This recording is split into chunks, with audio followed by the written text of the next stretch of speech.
उसके नीचे चलते हैं, कौन सा चक्र है? अब कौन सा योग जुड़ा है?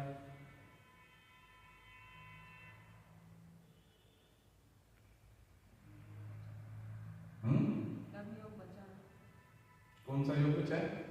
कर्म योग नहीं, तंत्र योग बचा है। तंत्र योग जुड़ा हुआ इससे। भगवान शिव ने जो भगवान शिव इसके उद्गम हैं, इसमें पितामह हैं।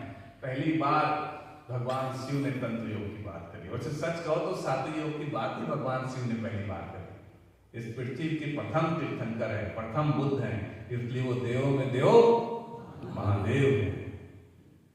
प्रथम बुद्धत्व की प्राप्ति करने वाले वो महान सदगुरु हैं, जिनसे अध्यात्म की ये श्रृंखला चली है। अगर भगवान शिव न होते इस पृथ्वी पर अध्यात्म की कोई श्रृंखला नहीं होती। हम भी बस यही जन्म में खाओ पियो चार वाक की नीति रखते, खाओ पियो और मर जाओ करते। तो भगवान शिव की कृपा है कि उन्होंने तंत्र योग का मार्ग खोला।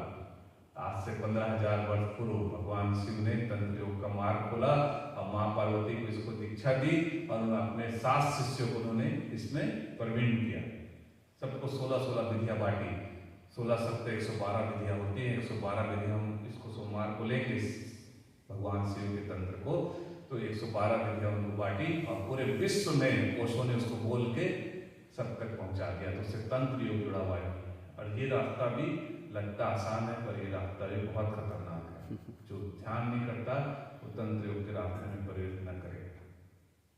अब अंतिम बच गया मूलाधार।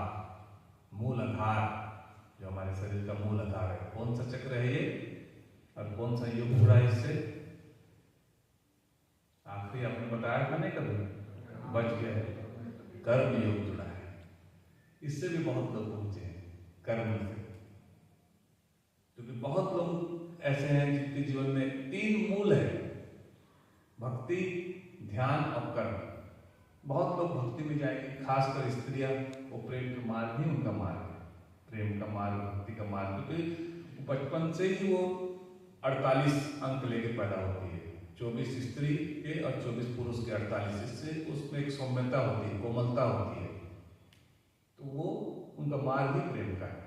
कोई मायावती के लिए मैं नहीं कह सकता कि भाई उसका मार्ग वो स्त्री है ना। ऐसे कई हैं पुरुष चित्त की स्त्रियां होती हैं